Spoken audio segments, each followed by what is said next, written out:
Welcome to the Great Reboot. I'm Tori Ryden. Imagine this scenario. You have a big plan. You're going to open a restaurant. You have about $1 million of financial backing behind you. So you go to town with renovations. You painstakingly interview the right employees. You've got media buzz, and the community is excited. And then opening night.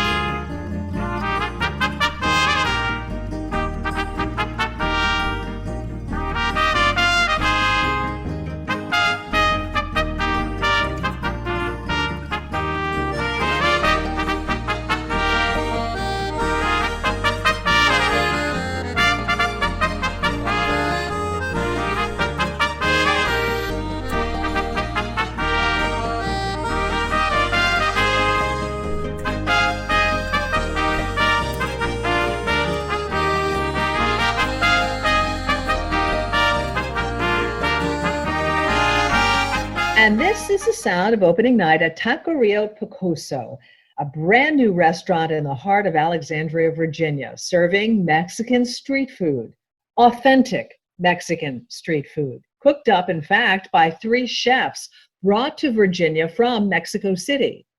Things are percolating along, cooks are hitting their rhythm, the community loves your food, and then 6 weeks after opening, wham, boom, COVID-19. Changes all of your plans, turns your life really upside down. That is precisely what happened to my guest, Tom Voskuil, and his wife, Lynn Umemoto. And I want to welcome you to the Great Reboot, Tom. Wow, I can't even imagine. 6 weeks after opening. Welcome. I'm glad you could be here with us. Thank you. Glad to be here. Yeah, it was like a Mack truck. Without I can't question. even imagine. I think to myself, it's kind of like a punch to the gut. And if you're in the food industry, that cannot be good. No, and you're looking at all that debt that you haven't paid back a penny of it, and you're thinking it's never going to happen. I spent all this money, and it's all going to go down the drain. So let's kind of set the scenario and give people a really good, solid idea of 6 weeks and what that looks like. You opened on January 27th. Correct. Then mid-March? Correct. We literally took all the tables and chairs in the restaurant and pushed them aside, and our revenue declined by 95%. Had to close the bar, lay off bartenders, laid off cooks, and try and figure out how we were going to operate without most of our staff, and if we could get off that 95% cut down in revenue and try and bring that back somehow. Well, you're a member of one of arguably the toughest hit industries. You could even say it was a tectonic size disruption for you. I was looking up on a couple of different trackings, and from OpenTable to Yelp to Resy, online reservation apps have tracked the disruption really all across the country, even globally. And from February on, the outlook for dine-in restaurants, such as yours at the time, was bleak. One by one, restaurants from sea to shining sea, unfortunately, were forced to hang the close sign on their front doors. You, though, Tom, you were pretty determined that you weren't going to put that close sign on. You were actually going to keep it on the reverse side, and it was going to continue to stay open.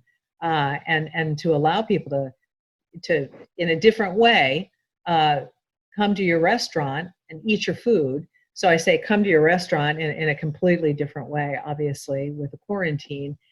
So I guess I'm wondering, Tom, what happened for you, and what's been your great reboot, in light of your 6 weeks and then suddenly being forced to find a different route? Yeah, after we picked ourselves up and dusted ourselves off and realized that we have tacos. And in this kind of pandemic, who doesn't want comfort food? And being the street Mexican tacos, we figured that we could just create taco parties for everyone to bring home to their families.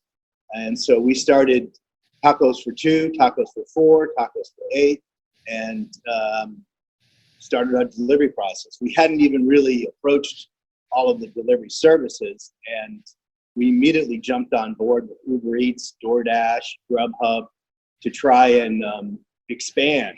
And that was the big problem, is because no one had really even discovered us yet. Our whole circle of diners was very small. So we had to immediately figure out how to increase that. So we basically started putting things on our website. One other thing we did was we wanted to feed the frontline heroes, because like ourselves, we realized that we were out there, and particularly the hospitals, the firemen, the police departments, they're literally out in the public every day. They are.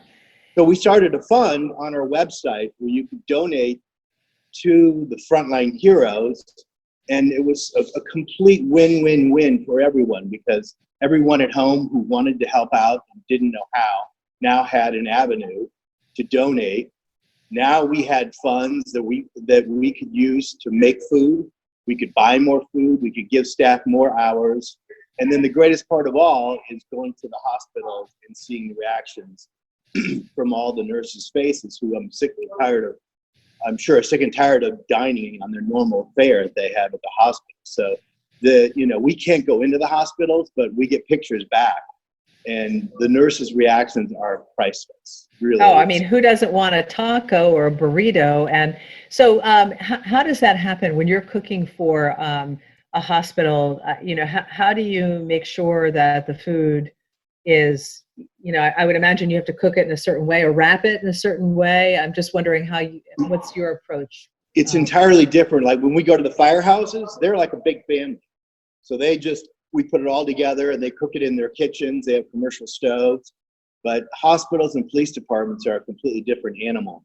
And they want everything prepackaged in a box so that the staff member, the nurse, the doctor, the policeman just comes in, picks it up, and then they can eat it at their leisure. And it's also able to be reheated in the microwave at any point in time. So the good thing is it has good shelf life. Like French fries, something like that, they're soggy in minutes, but tacos last days, actually. So it's a good item. Tom, I love your website. I went on it, and oh my gosh, the food that you're cooking up, it's not only beautiful, it just looks like it tastes so good. And I also saw that, on your website, you say street-inspired chef perfected, and you have even been billed as the most authentic taqueria in the Washington, D.C. area. That is a huge bragging right, considering how big D.C. is and the sprawl, the suburbs in Virginia and Maryland. Well, we went down to Mexico City, and our goal was to really recreate what you find on the streets of Mexico. And visiting that city, and unfortunately, the largest city in North America is not that highly visited by Americans. It's a wonderful city with wonderful food, and the street food is unbelievable. And we would come back to the United States and Alexandria, and we couldn't find that same food. And it seemed to be the simplest concept of all, to be able to create something that's cooked on the streets of Mexico City, but not found here. So we actually hired chefs that had gone to culinary school and actually hadn't made tacos, because they weren't making street food. They were making food much better than tacos. And they taught themselves how to make street tacos. And they came to Alexandria, and that's where the street-inspired chef created came from. Was our chefs actually made the tacos without having made them ever before, including the vertical roaster, which you see on every street corner in Mexico City, but nobody replicated that here. And even the recipes, because the El Pastor taco that's done on the vertical roaster is actually from Lebanese immigrants that immigrated to Mexico City. And so they not only use Mexican chilies, they also use ingredients like cloves and cinnamon from the Middle East. So we incorporated, our El Pastor actually incorporates that original recipe that was brought over by the Lebanese immigrants. So it's when we say it's super traditional, it really is, and people are amazed when they try it. This might be a hard question to answer because you were open a brief 6 weeks, but I'm wondering, Was there any favorite that rose to the surface? You know, were you finding that you were selling any particular? Oh, without question, the al pastor, because it's not only is it wonderful tasting, but you remember it's on a vertical spit right behind the cashier, and so everyone sees it, and they see the chefs. They actually hold the tortilla, and they see them carving the pork down into the tortilla, and then the piece de resistance is the pineapple that's on top that they chop a hunk off, and it falls right into the tortilla. So it's not only is it delicious, it's a show in itself. So by far and away the best-selling taco. It sounds beautiful too. Why don't you right now just give folks an idea of where they can see or give the web address and other information you'd like to give out about your business. Yes, our website is taqueriapicoso.com. You can buy gift cards, you can donate to the Frontline Heroes Fund, and you can see all that wonderful food that we photographed out right on the website. So Tom, and also the address, you're on Beauregard Street at the Shops at Mark Center in Alexandria's East End. Is that a heavily... The east end of Alexandria is the river, and we're at the opposite end on the west end. Oh, on the west end, okay. So we're, yeah. Is it an area that is frequently visited by shoppers, or who are your... And professional. So our clientele, my landlord alone owns 5,000 apartments surrounding the restaurant. And that's just the tip of the iceberg. Also, the Mark Center is known for its medical facilities, and also we have 70,000 government workers, federal government workers in our area. So it's more a mix of residential at night and then office workers during the day and medical. Okay, so since, March, let's give it a date, March 14th or 15th, when your world came to a screeching halt and you were faced with some really big decisions, kind of take us through what are your days like, and are you all working 7 days a week, and are things busier than you anticipated? Kind of give us an outline of what your day's like. The initial, like that 14th or 15th of March, it was just devastating because our restaurant, first of all, the chairs were stacked in a corner. It looked nothing like a restaurant, and it was crickets and tumbleweeds, as we say, in the restaurant. And so that's when we started to figure out how do we get people in the door. So we started making up flyers, and my staff, instead of cooking food, was walking in the neighborhoods, going door to door, handing out flyers, the total boots on the ground type marketing. And people would come in saying, I got that annoying flyer on my door, but now I want to order tacos. And we said, well, I guess it worked. As annoying as that type of marketing is to a lot of people, it really, really brought them into our restaurant. And all of a sudden, instead of being down 95%, a couple weeks later, we were down 75%. And then another week later, we were down 65%. And so that revenue started to inch back up, and we saw the light at the end of the tunnel, and we figured out a way to keep going. And honestly, it's not the business model that we all wanted and prescribed to, but we could go on. We're breaking even. So, that's all that we can hope for. And, we come together as one in our restaurant and keep going every day. And it hasn't really changed that much. We're doing the same things. We're just doing it in a different way. And people come in and pick up and they go, and we have to wear masks. But other than that, the business model is pretty much as it were. You must feel, obviously a lot of thought went into this. Your wife is in marketing and has, works with a great company, and she's so smart. And the two of you, your background. The best marketing companies around. I was so fortunate to have her help because she makes all of the signage, all of the flyers. We put little stickers on each box that we give to the nurses that say, thank you for what you do. And those little touches that graphic creates for us really go a long way, not only in creating a professional demeanor, but also just thanking people for what they do and for the frontline heroes. What's your gut? Do you feel that the fact that you were able to manage this this big surprise that, forced you to pivot, but you pivoted. And I'm sure you may look around and see other restaurants that didn't do that. Do you feel like in the long run, the loyalty is going to follow you when things kind of, as they say, the ship rights?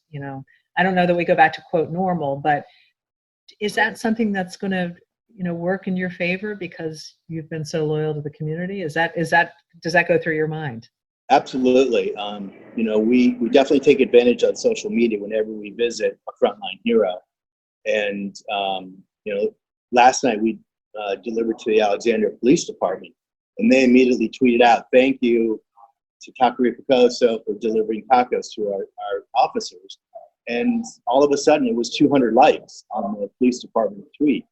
And so those sorts of things really are resonating around the community, and they're commenting, saying things like, "Thanks for keeping our officers fed." And so you get immediate feedback through social media that what you're doing is going to actually carry you not only now, but increase that awareness once we reopen. And as you said, things get back to some sense of normalcy, whatever that may be. We don't know yet. So I guess I'm wondering, what will be de rigueur for you? What's going to be your normal? And will you now incorporate more takeaway food and deliveries? It wasn't in your original plan. A takeaway business. I sort of feel like we could be a food truck, and where people are coming up to the window and just ordering, and that's sort of what it's like. But the new normal will certainly involve less tables and less chairs. We have a patio that I was able to space every table 6 feet apart, so we know that could be a good option now that the weather's warming up for everyone. But our revenue is not tied to how many seats we have available. So for us, unlike a full-service restaurant, they call it butts and seats. I don't need butts and seats. I just need people to come in and take the food. So we're pretty confident that this model that we've created now will carry us on to when we can actually put diners in the restaurant again and continue our delivery and pickup. So we feel pretty confident that we're poised to take advantage of this whole situation when it gets back to a little more sense of normalcy. And I hear it from people every day. I deliver to my neighborhood. We live closer on the east end of Alexandria, so I told all of our neighbors through a listserv, just call me by 4 o'clock and I'll deliver right to your door. And that's been a resounding success. Sometimes I have 14 orders. My car smells like one big taco. But they're so excited not to have to leave their homes, and they're excited that one of their neighbors is actually making the delivery. So, and I hear it now that we're into 6-7 weeks of this. Everyone's so tired of cooking, cleaning up, meal after meal after meal that now I get families that order. Taco Tuesday is like every week. The same family orders because it's Taco Tuesday. And now that we can deliver margaritas, wow, that just upped the ante even more. So, it's really been fantastic to see everyone pull together and support us. Well, you've got to feel pretty good about your instinct. Your instincts are spot on. And I'm wondering if you might have some words of encouragement for restaurants that might be a little bit slow to this. Is there any kind of recipe that you might pass along, or just some tidbits that might help other companies like yours? Delivery service, number one. Number two, if you have employees with automobiles and they don't mind wearing a mask and gloves and going out, offer delivery within 3.5, 4 or 5 miles of your restaurant, because the fees on Grubhub and DoorDash can add to the orders. They do. So offer free delivery. Give people as many options. Some people have ordered groceries and they turned their restaurants into little bodegas. I thought of that, and then I realized that we had created enough of a carry-out business that I didn't need to do that. But I was prepared to start stacking things in the restaurant to sell. I'd love to sell hand sanitizer. You can't find it. I was able to stock up on gloves, so I actually include gloves with orders if people want them at my cost. I've seen other restaurants trying to profit off the glove, and I just said I would never do that. So they're $5 a box for 100, and I'll put them right into your order of food if you want. So you just have to get very creative and try and think of ways to every dollar counts right now. So you've got to take advantage of every single dollar you can possibly bring in the door. Well, I have to say, I wish you all the best, Tom Voskuil, and that Taqueria Picoso just continues to do so well, and that the loyal customers grow ever more loyal to you. And hats off for your pivot and your shift, and all the best to you and Lynn. Thank you so much. It's been great talking to you, and I figure if we can survive this, we can survive anything.